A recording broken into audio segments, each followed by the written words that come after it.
Hi, welcome to Critical Misbow. My name's Adrian. I'm Juan. Hello, everybody. What you don't see before we start is the level of high energy that Adrian brings to this every week. Just before we went on, he went, ugh. It's the biggest, saddest sigh I think I've ever heard.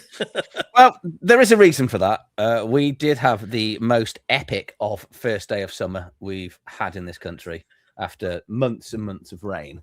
And I also happen to have plenty of beers in my fridge. And I was saying to Juan just before we went on, for some reason, this week isn't diarised for me to be on. And I don't know what happened, even though, everything's planned and planned as well as we do. And I almost spent the afternoon just drinking beer, which it would have made it very interesting. Would have been a very entertaining chat. I think people think we have a few beers before we come on anyway. I just honestly don't know how YouTube reacts to drinking. We also sponsored by Coca-Cola, obviously.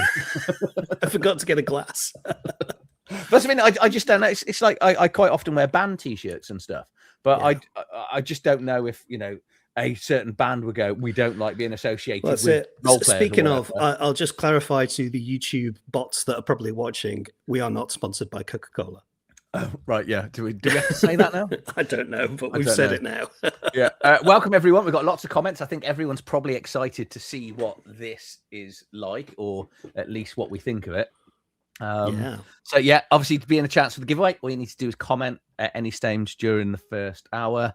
You go into the Wheel of Despair, and then it'll be drawn out for a PDF copy. I'll tell you what, though, the physical copy is sweet as hell.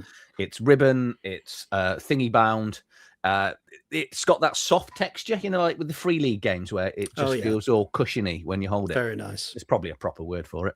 And the pages just shine. It's an absolute stunning piece of work, like from a physical point of view. It is really, really good.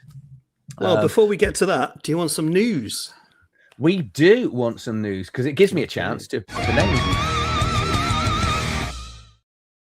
You cut yourself off there. Well done. I did. That's a new low for this channel. That's a new low. Well done. Well, it's nice that it happened to you and not me this time. That's good. That is true. Right. I've got 3 bits of little news and 1 bit of big news. So first up, new RPG, Children of Time by Rowan Rook and Deckard is coming soon, based on a book series. I don't know anything about it except that from what they've said, which is it's all about arc ships from a dying Earth and a new civilization. And apparently you play as both humans escaping Earth and this new civilization. So sounds like an interesting twist there. Yeah, that's Heart, isn't it? Rook and Thingy. Is that the same company that does Heart? Heart, Spire, and Die, I think, is their other big one. Yeah, and that weird Hitler game that I just I couldn't wrap my head around it. I've got to be nice about RRD because I've recently done some work for them. So they do. They send vast quantities of money for you. Didn't you buy that new Ferrari with the money they sent you? I wish. Unless Ferraris are a couple of £100, probably not. Lego Ferrari, let's specify. Just about, maybe. Yeah. Rebellion, who have the license for Tunnels and Trolls, want to make it more approachable. So that's what they're working on. Have you ever played Tunnels and Trolls? No. Oddly, it's because it's one of the first ever role-playing games. It's either the second or the third, depending who you talk to. It was this little yellow book, wasn't it, that just fell apart? I vaguely remember it, yeah. I never played it. I do remember people playing it, though. So it is a thing. Yeah.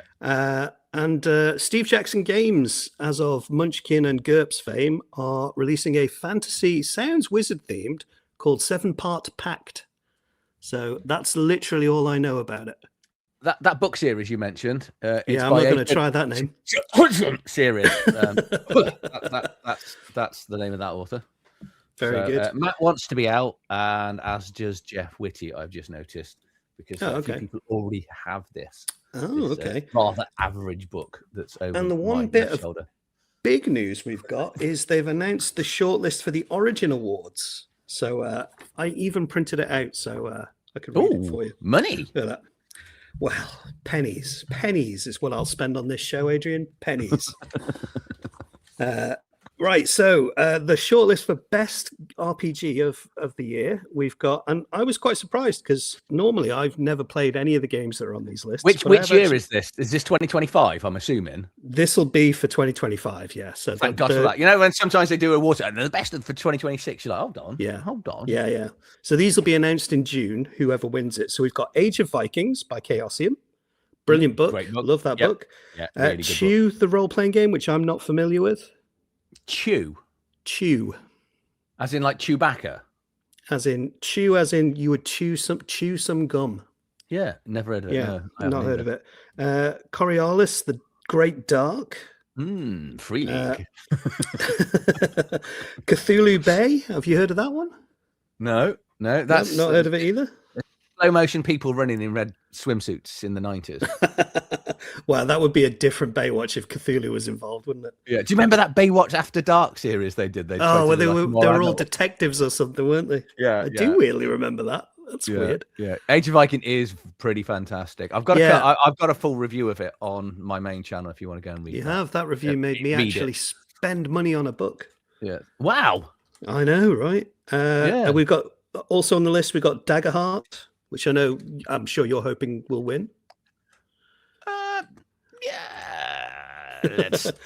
Let's try not to get as much hate as I can some weeks. Okay.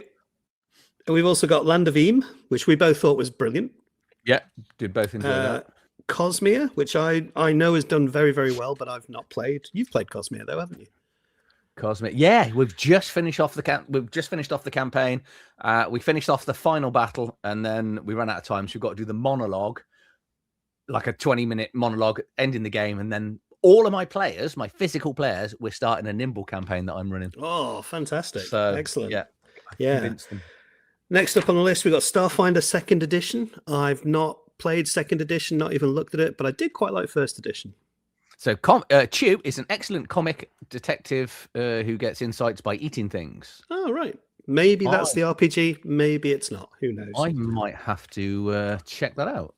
All right. We only got two more on the list. We got the Bonsai Diary. I've not heard of that one. No. And Warhammer: The Old World. That's not even out yet. Is it out in PDF? Yes, but it's full of terrible errors, and the rules aren't actually complete, and the hype it's not. Well, it's still not out. Given what you've said, I don't think it's going to win then. And it definitely wasn't out last year. Well, this is what they've put forward. So I imagine they've got a weird kind of calendar where it's released between such and such date in 2025 and such date. Yeah. Whispering wants to know what we're doing. These are the list of the nominees for some awards. The Origin Awards. And there's a bunch of weird role-playing game supplements and things. But yeah, winners will be announced at the Origins Game Fair in June. And that's all the news I've got. I've got one bit of news, and that is pre-orders for Dropship are now open, and it's $50, which is an absolute steal. Bearing in mind, Horde Wars Advance is $70.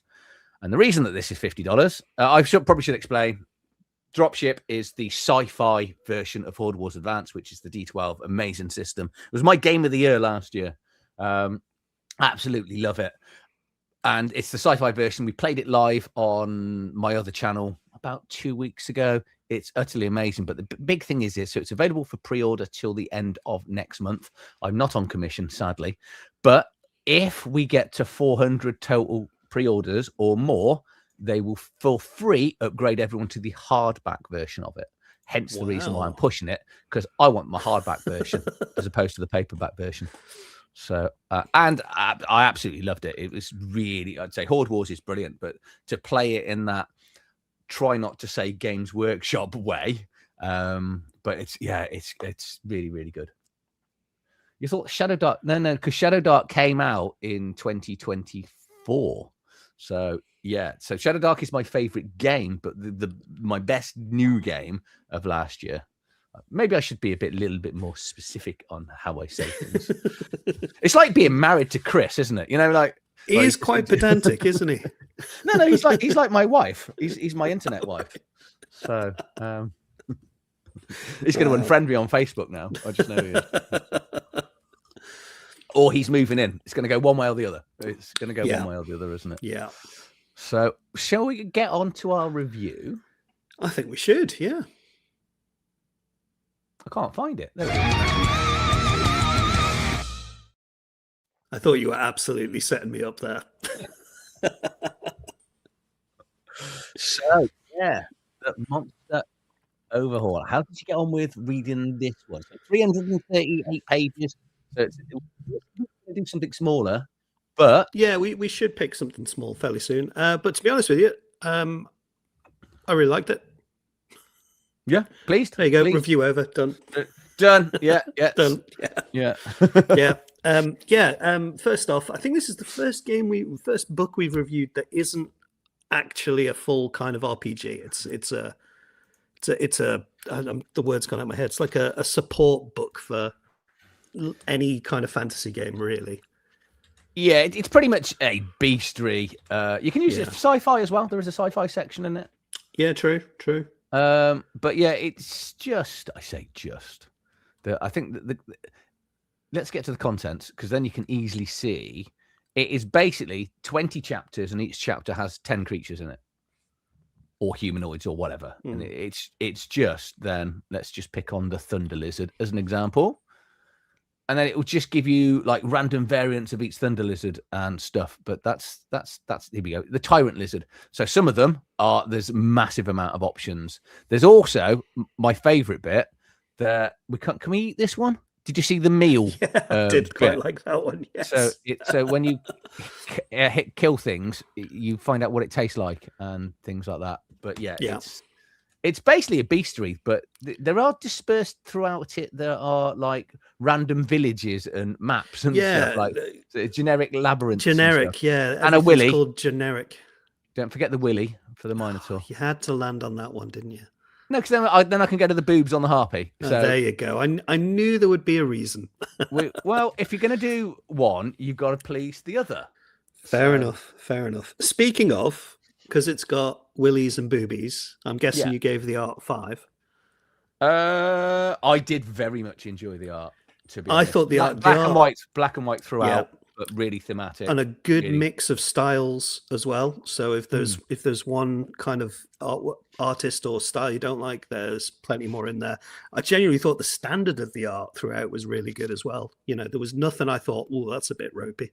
But, really good. And layout wise, it is essentially a great big book of tables, really.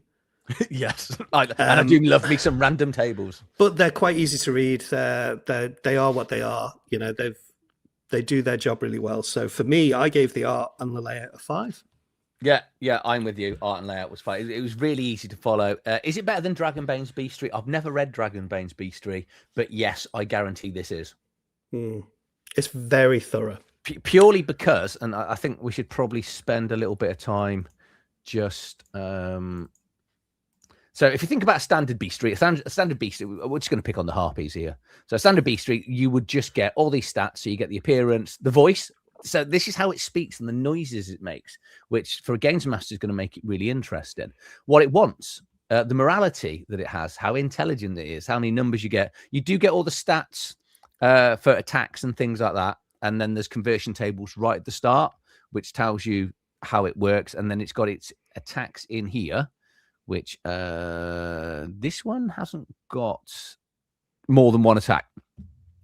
But you then get the treasure. Here's the menu bit. So the flavor, they're bitter and greasy chicken.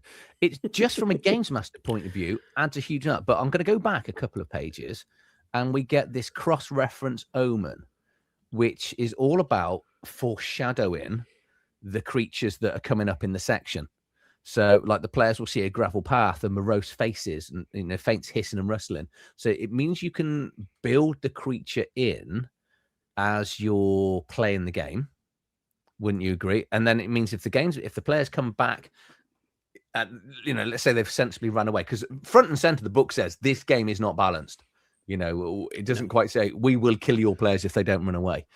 But it means using that omen system, you can foreshadow everything. So it's such an amazing layout. But like I say, it is random table. It's like the pirates. There's like a D100 table of random pirates and pirates' names and what they're doing. And the adventurers that you could just generate all sorts of stuff on. I thought it was really good. Yeah. So in terms of rules and system, it does have the conversion tables, but I feel the thing that it really gives you is that kind of role play aspect, you know, and the motivation. That's huge. You know, what does this thing want? You know, that's massive. Yeah. What's it doing? Why is it where it is? Yeah. You randomly bump, because you know we've all been in dungeons. And go, oh, you know, there's a snake in there. You know, why is the snake in there? Oh, the mimic section. Yeah. The different tables for the type of mimic. Like one of them's like a gold crown. Mm. Most people go, oh, we'll make it a treasure chest. You know, I've had door frames as mimics where like lent on the door frames and then it's just at their arm. Yeah, well, I think my favorite mimic was it was a plank of wood on a ship. Yeah. So you had you had to deal with it because, you know, and then we had to find a way to make sure we didn't sink the ship because it was kind of structurally quite important. Yeah. Bubble saying that he doors the omens, and Matt Jones is saying that as well. It really is the really good section. Really good. So rules and system, I gave it a 4, and I'm trying to remember why I gave it a 4 now. I think it was because I really enjoyed the role-playing aspects of it, but I kind of felt when they started to add statistics, I kind of thought, oh, maybe you should really lean into it being for one specific game rather than being for several. I think that was my criticism with it. Yeah, it does. Weirdly, I went with 4 as well because, like you say, it doesn't put a flag in anything. It basically says that, you know, you could use this for 5th edition, you could use it, but if you're not totally confident on generating the attacks, because like that harpy one, which is a perfect example, it didn't specifically say this is the attack that it does. Most of the creatures have 3 or 4 attacks and what they do.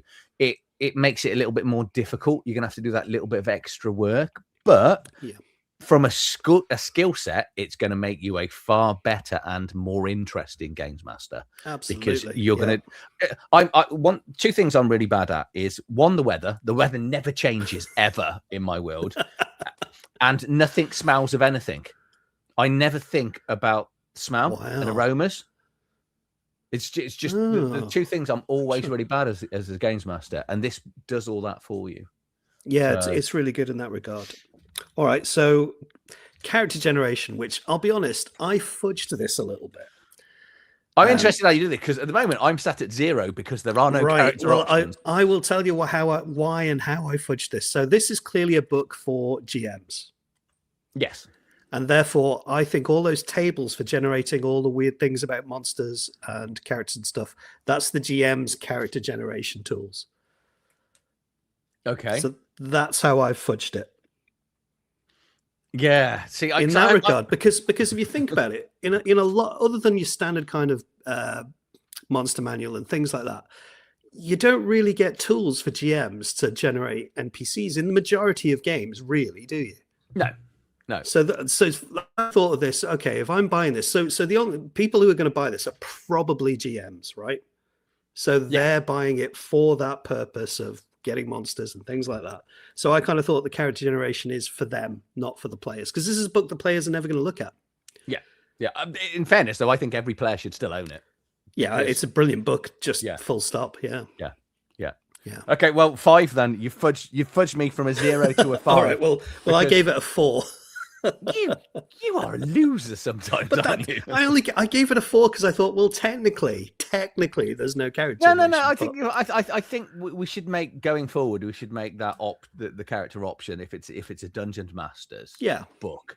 You know, the options for the Dungeon Master. So and I think you would struggle to find a book with more options because you've only got 200 creatures. You've got more than 200 creatures, but each creature has at least 10 creature options. So that's 10 times 200 by which is more than 300. And that's how my maths works. Well, then you've wow, and you deal with maths for a living. That's pretty bad. I also think that you've got all the adventurers and the pirates. You've got hundreds of options and possibilities with them alone before you get to the monsters, really. So you've got a lot going. All right, you've talked me up. I'll give it a 5 as well. Theodore, talk to me off the channel. I'll be able to get you one to me, and then I'll be able to ship it direct to Norway for you. So I think we can easily sort that out. with Todd. So it's all to do with printing, because it's international is going to be printed by local Lulu. So it's going to go from the UK Lulu, I believe, and then obviously I can have it shipped to me, and then I'll send it out as a gift. So now what I don't want is thousands of people saying that, and then I'll run out of boxes. I don't. Excellent. Is this a book interested in making bestiary zines for specific systems? Yeah, I to be honest, I think this is, and I think Chris is said, it's 0 players book. I still think players should have it, and 11 out of 10. I think this is actually an essential book.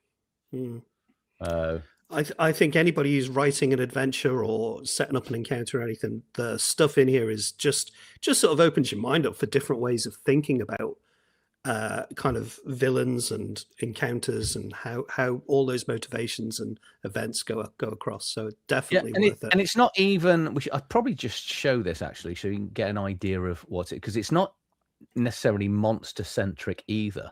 Because if I just go back to the start and show the chapters, so we've got 20 different monsters. So we've got people, so from adventurers, knights, mercenary, townsfolk, dungeons, so giant spiders, goblins, monstrous vermin, things like that. Whole section on dragons, thinking creatures. We've seen them. That's the boobies and the willies section.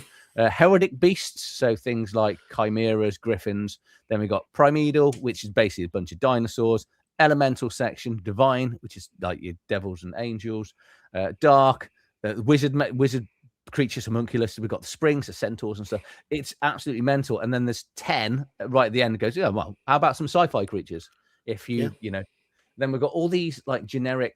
This was like the weirdest part, because while we're getting on to setting and theme, this is the only part of the book that kind of I liked, but it annoyed me a little bit. Yeah, like there's a brilliant kind of world map. Oh, that right, and it's a beautiful illustration, but it's kind of ruined by this idea that everything is generic. There you go. Like it's generic world map and everything has very kind of obvious names just to show you how it kind of works. But I kind of thought, river. There you go. Yeah, just kind of put some names on it, own it. So I really enjoyed kind of the flavor it gives to everything and the theme. And there is kind of a nice kind of gentle sense of humor that goes through this book, which is really nice as well. So for me, just because of the generic stuff, it only gets a 4 out of 5 for me. Oh man, I can't believe I'm doing this. I gave it a 2. Wow. Why did you give it a 2? I feel like I've done something really bad now. I just, like you say, the 20 odd generic things, they are purely generic things that I'm rarely going to ever use. I think it's great that if you need them, they are there. There's one, there's like a troll, I think a troll base or something. I think if I need a troll base, I've got one. But there's no setting in here at all. Yeah. So and it's very hard to sort of wind in and try and sort of pull out. And it's I'd say it's an amazing book, but you've got to build your own world from this. It'll give you the tools to do stuff. I kind of felt with the generic stuff and the fact that everything's called generic this, generic that. I kind of thought, like what you're saying, it's kind of pointless. If you've got to build your own world, either have it in there as kind of a location that you could use the name of and everything else and use the map, or don't have it in. Just take it out, because I don't know, it was very odd to me that. Yeah, I think I'd have preferred to seen more stat blocks for more creatures. Yeah. Than I love the fact they're in there, and I think they are, and I think people will find them useful. But for me, I was just like, I kind of not overly sure. But it's still probably it is the best bestiary I've ever read. Yeah, I think it's got to be right up there anyway. I'm trying to think of other bestiaries. I think the best bestiary I've ever read was, and it's one that hardly anyone will have read. It was for Dragonlance: The Fifth Age, and it was done like an explorer's kind of sketchbook, and it had kind of a similar feel to this actually. But yeah, that's probably the best bestiary I've ever read. But this is right up there with it. Yeah, definitely. I'm going to mention how wonderful it feels in your hand. So it does does feel very nice. Well, that's good. So value for money. Now, here's the thing. So to buy the cheapest place in the UK to buy this, I found was about 47 quid. That's. I think I got it 52. I think Dungeon Land. Yeah, that's about the average. And the PDF is 22 quid.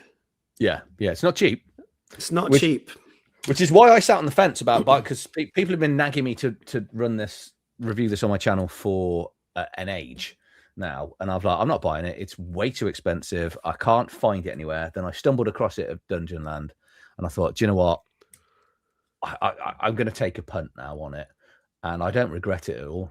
I don't. No, I must admit, I think if I was going to get this, I would want the physical book.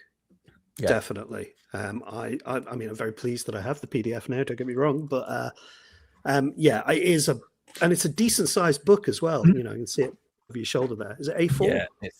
Yeah, it's A4. It's got a ribbon. Very nice. Mention that. I don't know if it will show, but just how sort of like nice and like the artwork just absolutely jumps out. The problem with PDFs is they don't really show. You can't really show off just how nice it looks. I feel like you're going to start an OnlyFans. Yeah, I feel like you're going to start an OnlyFans account of you looking for boobs in books and just stroking the book lovingly. Yeah. For me, I kind of thought the PDF, it's not terribly priced for a PDF, but that book, which is the one that I'd really want, is quite expensive. I gave it 3 out of 5 for that. I gave it 5 for value for money. Yeah. Because I'm gonna go with this now. I can throw away all of my other like monster manuals now and just. That's a good point, actually. Yeah, I didn't think of that. I'm still giving it 3 though. And I think because it is generic, I reckon I could quite easily use this in Savage Worlds. I could quite easily use this in any other game. Oh, don't get me wrong. It's a very, very useful book, and it's a beautiful book as well. I just don't think I could justify paying 51 quid for it. Everybody else in the world says bestiary. I say beastry because I'm an idiot. So I can't help it. No, it is bestiary. I don't know how you say it. There's no A in it, I assume. But that's the beauty of dyslexia. We can say it however we want. Yeah, I can't help it, and I always panic because I always go. It's like I quite often say. It doesn't matter now. I can't remember. It's forgotten. It doesn't matter. That's it. Attributes instead of attributes. Yeah. Mind you, I always think you always say to my ears anyway. You always say Cthulhu in a weird way. Yeah, I do. Yeah. I do. I say things how I remember it, basically. Yeah. Well, we all have that thing, definitely. Yeah. Yeah. Anyway, final scores. So I gave it 20. No, I didn't. I gave it 21. Just checking my maths there. And you gave it 21 as well. So that's 42 overall. 42.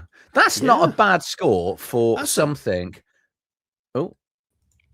That's not put it in. It'll put it in 4th place. I think that. Yeah, we are going to have to. Well, it's the problem of running a pure bestiary book. Bestiary or worstery. I think Jeff Whitty's got it right here. I think this is a bestiary. I do. It's honestly, it's probably the best read I've had for a few weeks, definitely. And we've read some stonking stuff. It is genuinely a really good book. Really enjoyed it. So didn't feel like a chore to review this one. No, which is good. There's definitely. I'd say you've got to read the first 7 pages, which sort of really explain the book and what it does. But then once you get into that and you're just learning how bad you are as a games master, because you've never made your characters interesting, different voices. The fact that it talks about how they remember things and that, that they will, seek revenge and stuff like that. It's definitely so simple. And it's got a weather table. So right at the start, there's a weather table. So there you go. For bad so you can change the weather in your settings now. You can. Yeah. Right. So before we get on, go on. I was going to ask what are we reviewing next week? Planet of the Apes, aren't we? I've managed to get hold of. Oh, cool. Some copies of West End Games, Planet of the Apes. Is that the new one? It is the new one, which you wanted to do before, because you do love a D6 pool system. I do like a D6 pool system. I'm not a huge fan of the Planet of the Apes as a franchise, to be honest with you. I don't know a ton about it, but it'll be interesting. There's apes, and they can do things. Well, we don't have to do Planet of the Apes if you don't want. No, I'm happy to review Planet of the Apes. It's a new game. I think it's new and fresh. It's very new. Yeah. Yeah. Well, we've got to do whatever's new and hip, haven't we? New and exciting, but yeah, new and exciting. So, I just had to. I was just thinking, what's POAT? And then I realised it's Planet of the Apes. Oh, it's so hard being me some days. It really Your wife is giving you a hard time today. So yeah. So I had some things arrive this week. You did, didn't you? We forgot to do this. So Zach Goins very kindly sent me a starter set, which I haven't got around to opening yet because I've been a little bit busy. That's with a much my main thicker box than I thought it was going to be. It is. Apparently the contents are amazing, so I'm looking forward to getting this done.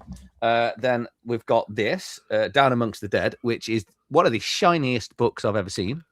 Oh, it's got spot varnish on it. Very nice. Look at the back. Look at the back Also side. not cheap.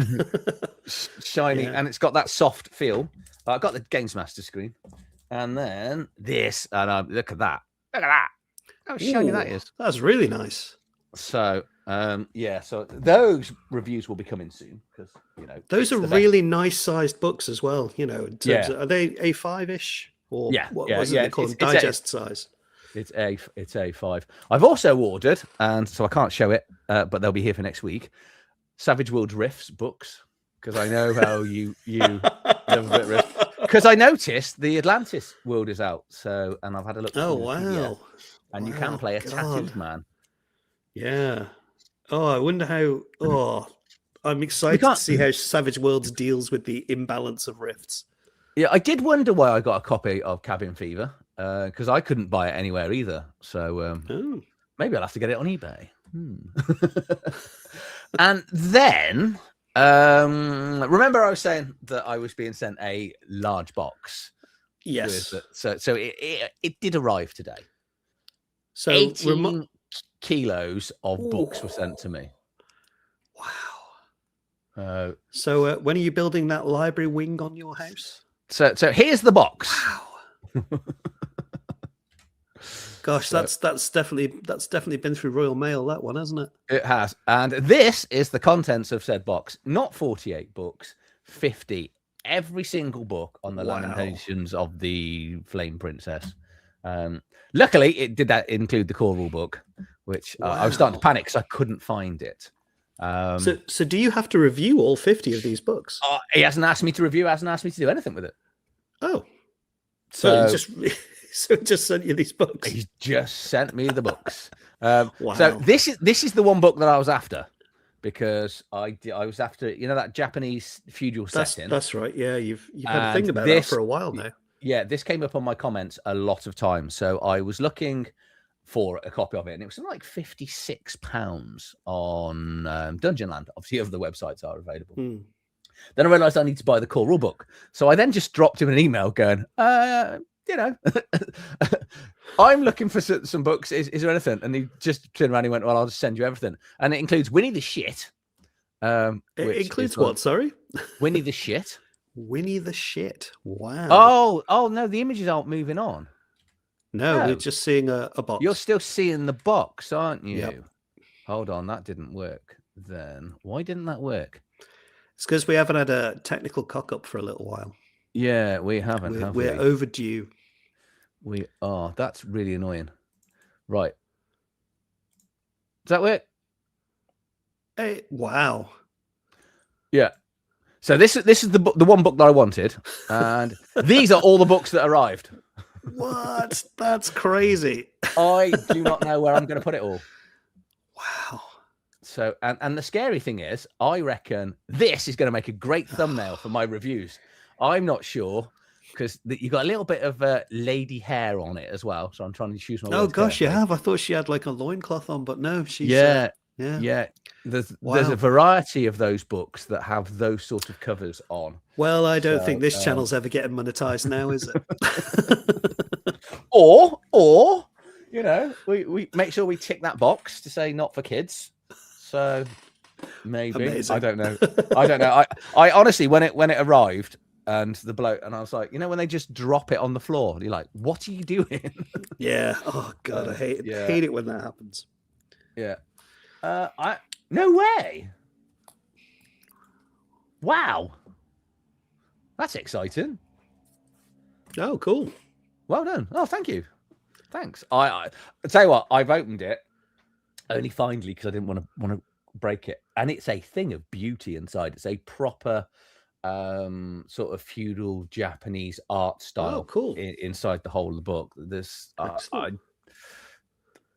it. Some of these books are just amazing. There's quite a few willies and boobies in some of the other books.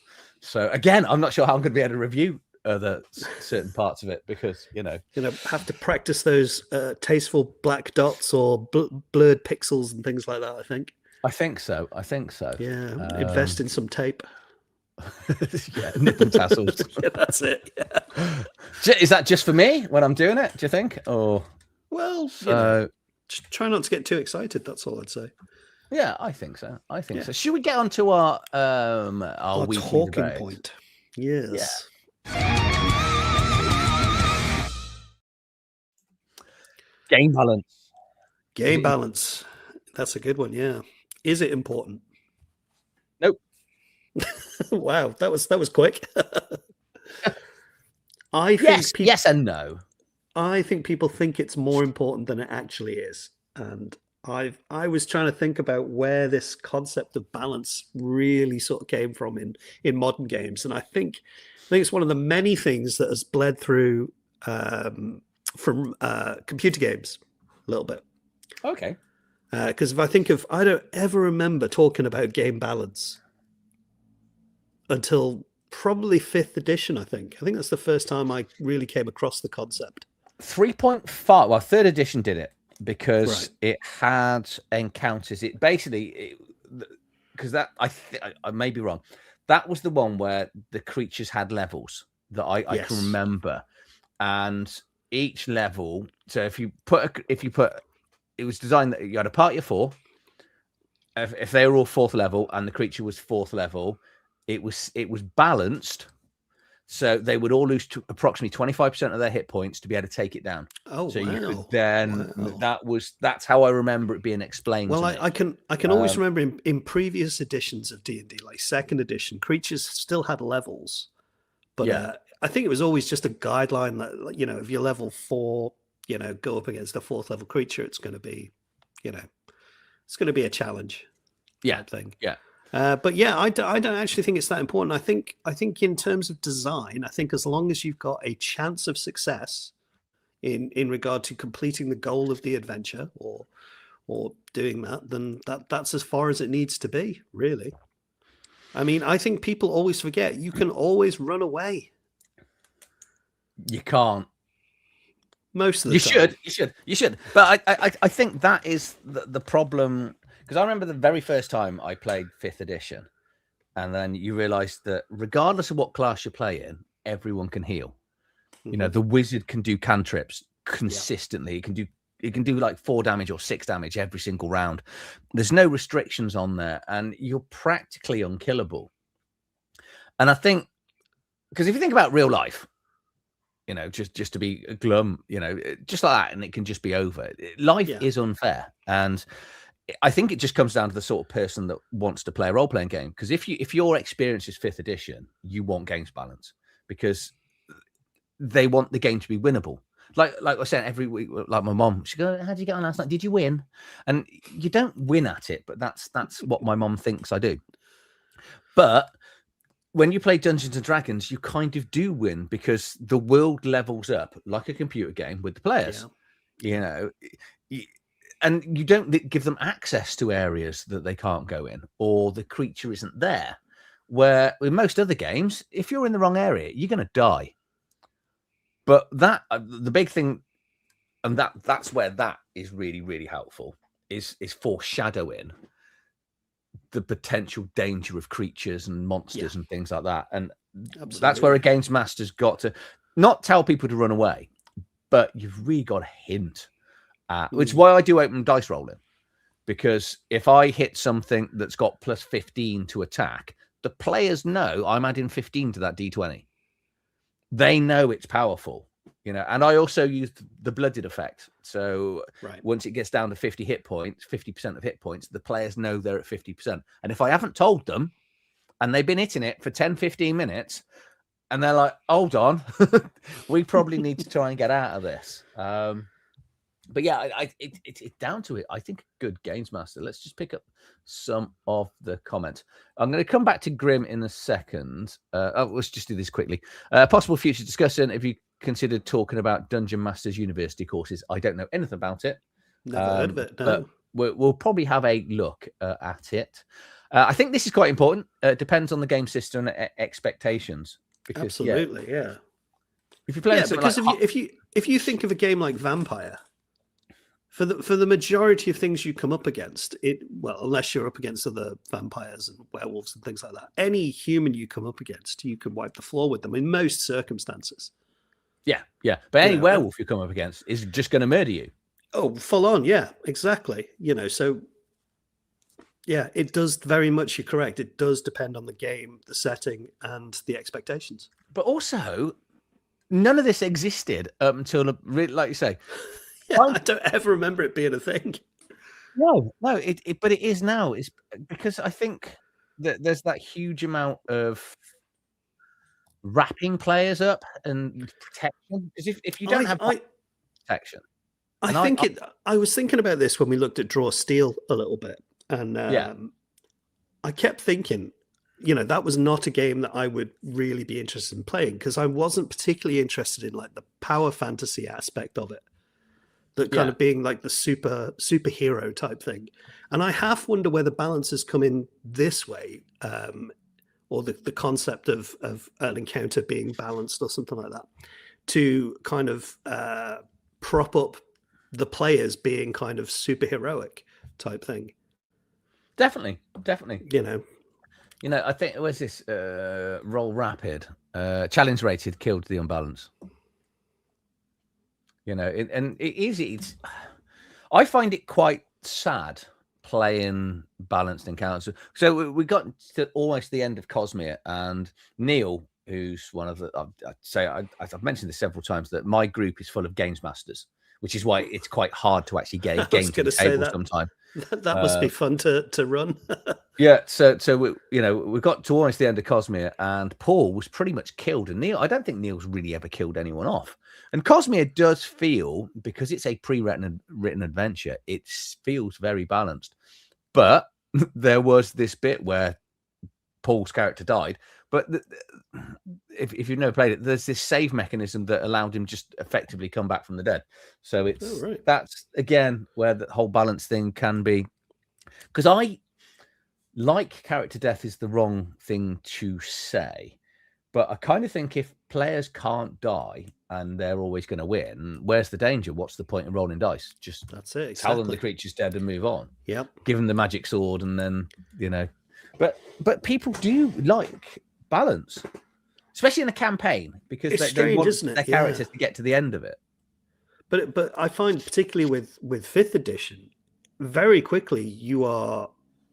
I think once you're past about 5th level, it's pretty hard to get killed. Really, if you've got a party of 5th level or above, it's very difficult to die. Yeah, but it's good for an inexperienced games master, though, isn't it? Because it does make it nice and easy in a balance. I don't know. I honestly don't know. I think it creates bad habits more than anything. You know, but mostly for players, admittedly. But yeah, I don't really. I'd like things to be a bit kind of skewed against me as a player. Yeah. You get, you know, when you solve a problem, you know, you feel it's more meaningful. Yeah. So here's an interesting point. We'll come back to like normal balance. Well, I wouldn't be comfortable if one player's league's better than the other players. Player balance. That's another thing. So, you know, we talked about Rifts before. Rifts is the weirdest game because mega damage. because some players, if you decide you're going to play like a homeless person, like a wanderer or a vagabond, I think it's called a vagabond. You start with very little. You got nothing, but then somebody else in the party can have a mech suit. If they're the a glitter boys. boy. It's crazy. It's crazy. So I don't know. But again, it depends on the system. If you've got a system where only certain classes can do certain things, then I think that kind of works itself out a little bit. Yeah. Also, though, when you're looking at player balance, it always comes down to combat, and that's the other problem with balance in itself, because there's three aspects to role playing: combat, exploring, and social.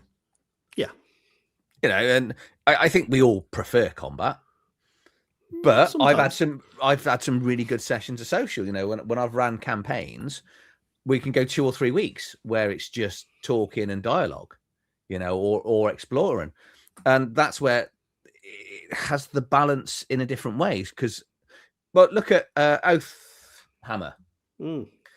Obviously, we're going to have an element in the campaign. We're going to have an element of exploring, and I think did you finally settle on the scout? Yes. Because without a scout, I think the party are going to be in all barrels of shit moving around that map, because and that's very unbalanced, because you're going to have this huge advantage when they're exploring, and it's and obviously you're sacrificing a little bit in fighting to do that. But again, I don't know. It depends. It comes back to it does depend on the game, but it also depends on what you're comfortable playing. Like even if we look at something like 5e, the first few levels, which is where I think 5e is actually quite a good game. Up until about level 3 or 4, I think.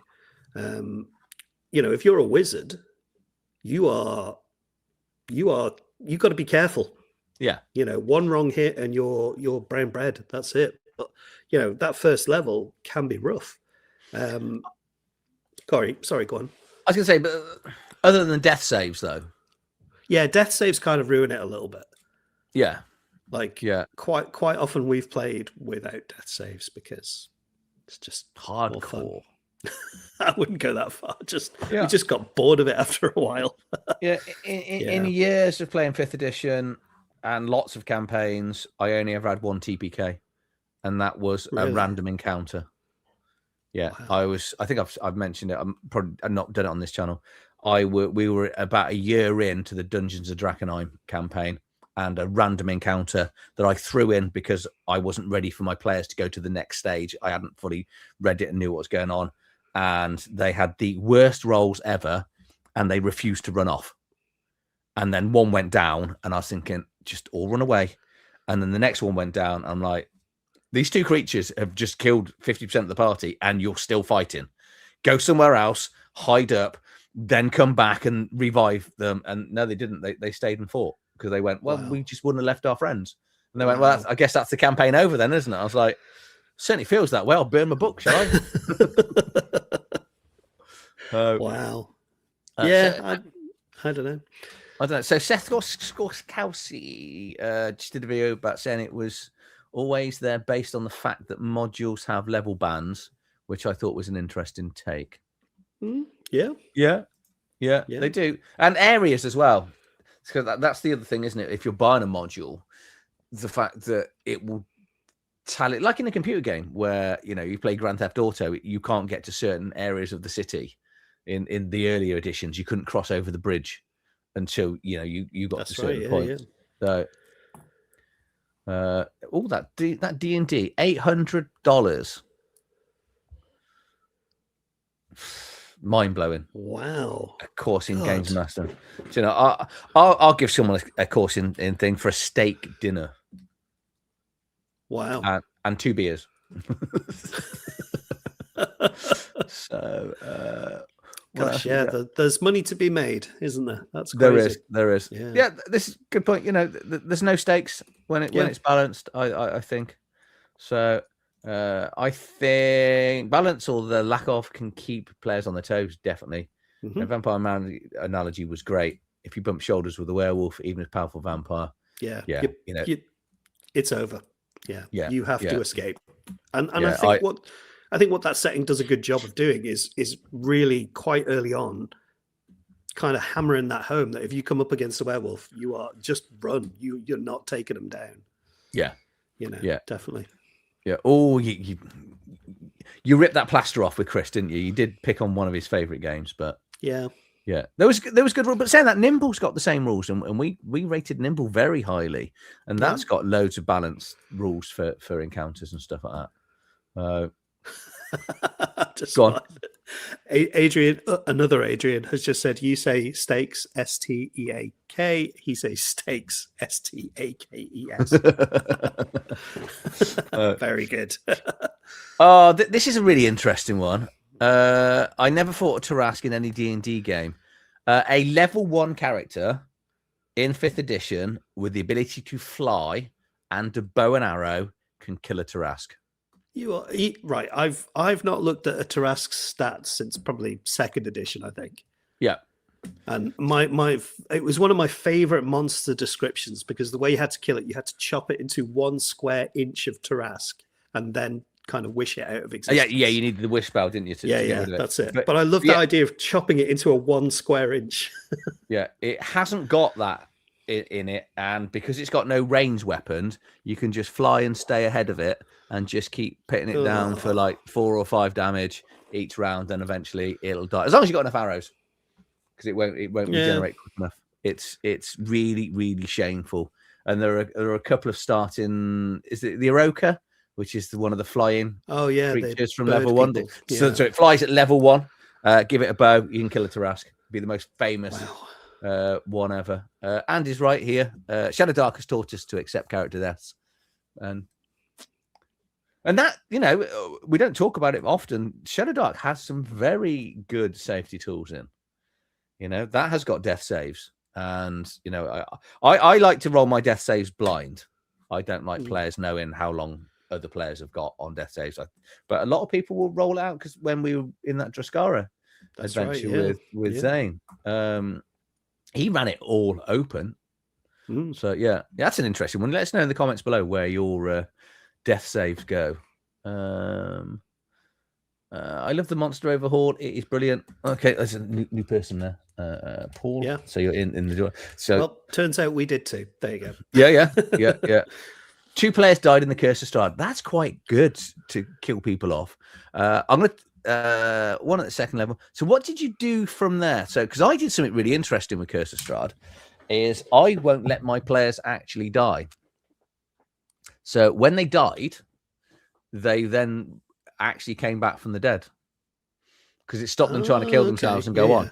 And I allowed Strahd to actually, he was the only person, if he killed someone, that they died permanently, and because he banished them. So there was times where I got him to kill villagers, and so they knew that death was permanent. Wow, that's cool. Yeah, it was. Grim Shady's got a good comment. Could you imagine balancing Call of Cthulhu, punching Cthulhu in the scrotum and it killing him? Yeah, that's a game that totally relies on everything being unbalanced against the players. It's great. Yeah. All you need is 1 flying creature, and you need to just stay slightly ahead of Cthulhu. I know Cthulhu can fly, can't he? He's got wings. He has got wings, yeah. Does he fly? But they're little, like pathetic little wings, though, aren't they? I don't think they're actually flying wings. I don't know. Yeah, but you wouldn't be able to look at him either, because it would make you go insane, wouldn't it? You could just shoot backwards like that. Shoot backwards. I don't know. You've got to go that way, haven't you, to shoot? Wow. I don't know. You'd need a very lenient GM for that one. Yeah. So but I don't think. Here's Jay. Here it comes. Yeah. There we go. I'm surprised he didn't say anyone that uses death saves is an idiot. I'm surprised he said all of that without swearing. Well done, Jay. Yeah, he's done right. I'd rather read out rules. Yeah. If it's class stats, the play. Oh, yeah, that does kind of annoy. Because when we used to, like, again, use the vampire analogy, they had stats for every creature in there. Yeah. And at no stage did I think I could go into Russia and kill Baba Yaga, because she was I think she was a 5th generation vampire. and you just don't. You're looking at the stats. There we go. Jay's. Yeah, he's back. Hey, there we go. You read the stats because it's interesting to see the sort of power level of the games and the creatures. You know, I never once thought this is something I can go and attack. Well, it's like when we were looking at Palladium on that video the other week, and they put the stats for all the gods and everything there. And you know, once you know the game, you realize, yes, there you go, well done. Once you know the game and you look at those stats, you're like, yeah, there's no way I could even hit this thing. It's impossible. Yeah. But you're right. It's interesting to look at how impossibly killed you would be if you came up against it. Yeah. Oh, so Semper brought the level 2 back, so he's pretty similar, probably the way I did it. Oh, that's good. Death staves are stupid. Yeah. Where are we? Baba Yaga as in John Wick. I've only ever watched the first one. I watched a bit of the second one and I fell asleep. That sounds really bad, doesn't it? So I can't even watch the start of John Wick. I have to fast forward the dog dying. Well, this is the thing. I thought John Wick, when it came out, we're on a bit of a tangent now, but when John Wick came out, I honestly thought it was like a parody movie. Because this guy goes on this killing rampage because somebody killed his dog. You know, and I thought, you know, you think of all the things, the reasons people go on these rampages in these films. I thought, oh, right, this will be a parody film. Boy, was I disappointed. Yeah. I do love the fact when his dad's like slapping him around going, you know who you, it's not what you did, it's who you did it to or whatever it is. That's right. So, yeah. But the second one, doesn't the second one start like a day after he's already been shot up or something? I remember the first one. I think I've watched 2 others, but I can't really. Just Keanu Reeves shooting and getting the crap knocked out of him is what I'm mostly remember. Yeah. Jay don't dislike it. Just didn't really land with me. It was okay. Yeah, we did this one the other day. We were talking about it. Because I didn't do very well at all with the ending because he died within 1 round with one group and 2 rounds with another group. It was really anticlimactic. They both loved it. I think I probably failed as a games master. Monster Overhaul, incredibly good. Very good. Everyone needs it. So Castle Stone is still its favorite D&D. So I guess we should probably have some sort of conclusion. I think we both agree we don't need game balance. The people that view our channel, at least on this live, also don't believe in game balance as well. I don't think. Yeah, I'd say. I think it's become a bigger thing than it needs to be. That's what I think it is. Yeah. And it's more important for some games than it is for others. That's what I would say. and more important for some players. Yeah. I must admit, I'm trying to think. Yeah, I've come across a few players who when the balance is when the balance is kind of away from them, so they're more powerful than they should be, they're fine with balance then. But when they're not as powerful as they should be, they're not happy with it. Yeah, because the fun thing is, you know, if you think about a Shadow Dark campaign like Hexcrawl, so many of them will have a dragon in there. And this is a 2nd level Hexcrawl campaign setting, and they'll just put some random 15th level dragon on there. So of course, why not? So here we go. Oh, sometimes in the winter. Oh, it's 9 o'clock, so you've got about 10 seconds to get another comment in if you want to be in the draw. In my short career as a GM, I failed to kill any player, even in a Dungeon Crawl Classic funnel. Bloody hell! Wow. That is some going. Pirate Borg, you'll kill one, definitely. I can't believe you've never killed someone off in a funnel. That's really worrying. Or I can't even wrap my head around how that's happened. Because that's where you start off with a load of level 0 characters and you follow them through. Yeah. Whoever lives, you get to pick one of them as your character. Wow, yeah. Gosh, crazy. Yes. Well, yeah, I think Paul is kind of hit what we were basically saying. So you need to understand balance, even for unbalanced encounters. Otherwise, players just walk into the slaughter. You need to telegraph it. Yeah, I'd say, that's the most important part. Is the games master really needs to telegraph it, and the players need to be open-minded enough to understand that they're trying to warn you off. Yeah. So can you imagine game balance? I'm just thinking Alien. Imagine game balance in Alien, the RPG. Or Paranoia. That's two great Paranoia examples. would be a good one. Yeah. Wow. Yeah. You start with 5 clones and you've still got 5 clones. Congratulations. Yeah, well done. Right. Okay. So 21. That's good. That's really good. Yeah. So let's get onto the wheel. Wheel of Despair. Get down to 21. We'll just do that because it's fun. Good luck, everyone. Yep, here we go.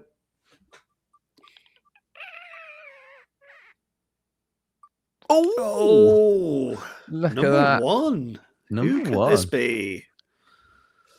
I think I know that's Bubble, isn't it? Yeah. So that is Bubble because his comment was before we even got online. That's right. Yeah. All day. So yeah. Well done, Bubble.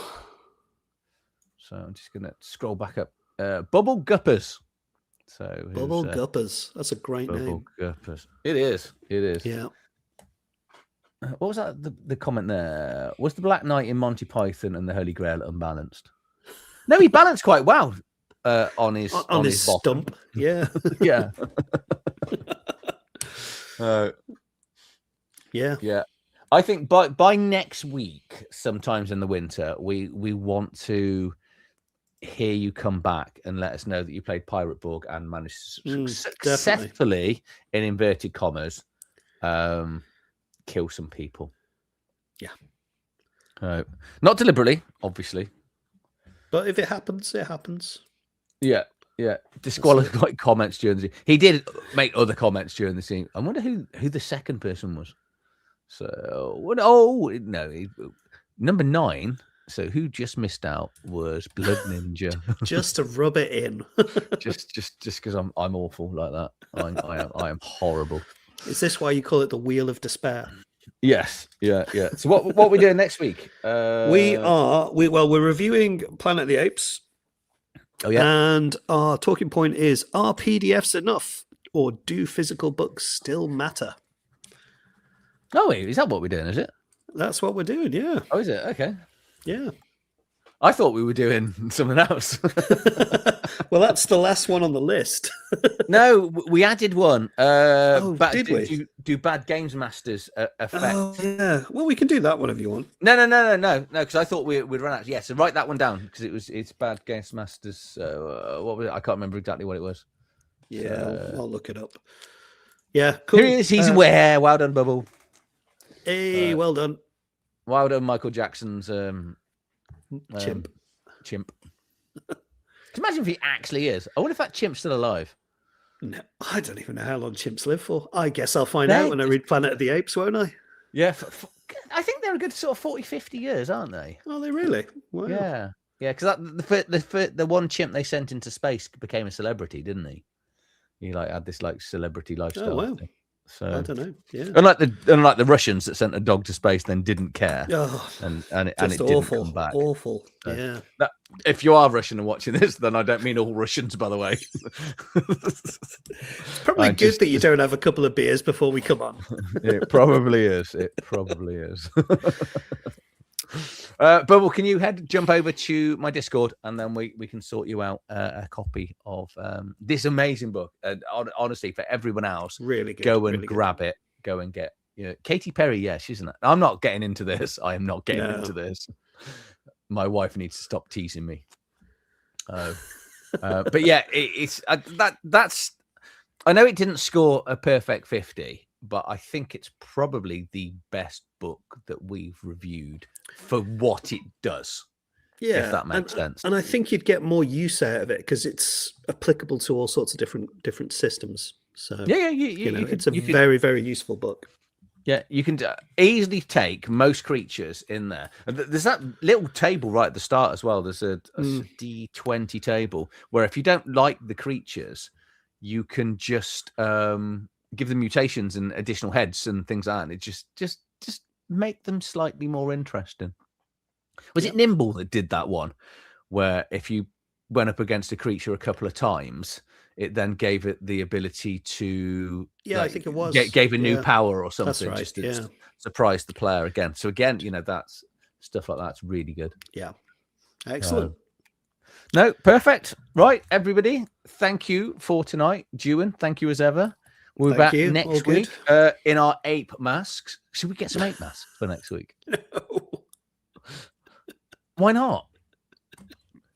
We could like stick the ears on and everything, and just put fur all over our faces. Wow.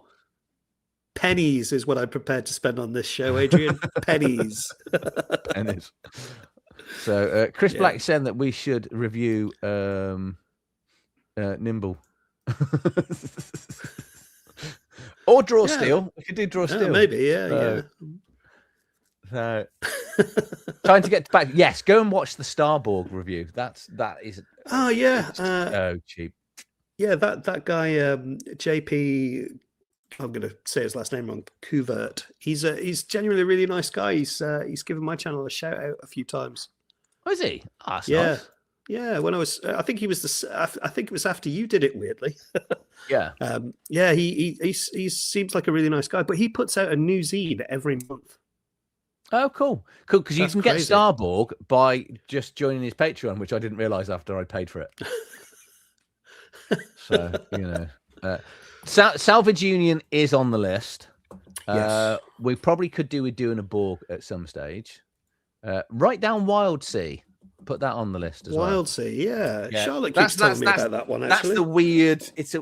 I can't physically buy it because... It's a weird-shaped book, isn't it? Yeah, it doesn't fit on the shelf. Yeah, so that'll make you happy. So I don't have to buy it. It's on there, and there was something. Outgunned is something that I still need to cover.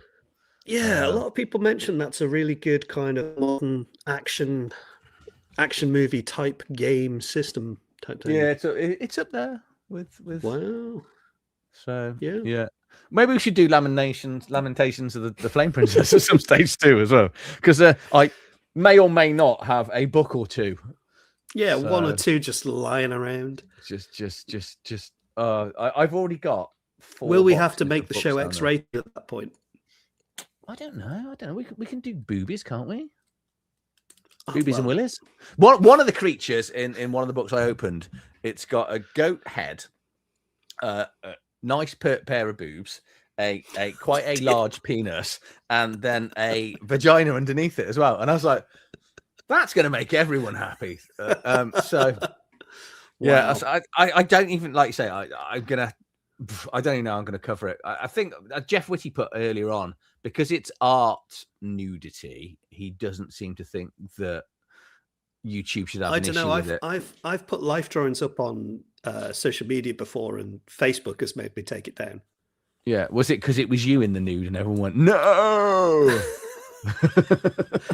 No, weirdly, it wasn't. I was just thinking, because you keep saying boobies and willies, is this your new version of a D&D game? Yeah, maybe it's. I'll have to just not draw attention to it like a 5-year-old boy. So you won't be able to. There's no way you would not be able to constantly reference boobies and willies. I can try to grow up one day. I can give it a go. Don't grow up. It's fine. No. Cool. Right, everybody. Yep. So Sunday night we should have In Defense of Savage Worlds coming out. Because I still can't believe you've never read it, never played it, never come across it. Yeah. Never come across it. Strange man. Never been on my radar. No. So everybody, we've got a Jeff Whitty one. Instagram seems pretty safe. My topless Naga Queen piece hasn't had an issue. Nor the assassin. Now we all want to go and check out his Instagram for nudity. That's where we're all going. I see what you did there, Jeff. Good plan. Nice plug. Well done. Yeah. Well played. Right, everybody. Come for the boobies, stay for the art. Yes. Yeah. Thanks for watching. Jewin, I'll see you next week. Yeah. Cheers, Take everyone. it easy. Bye.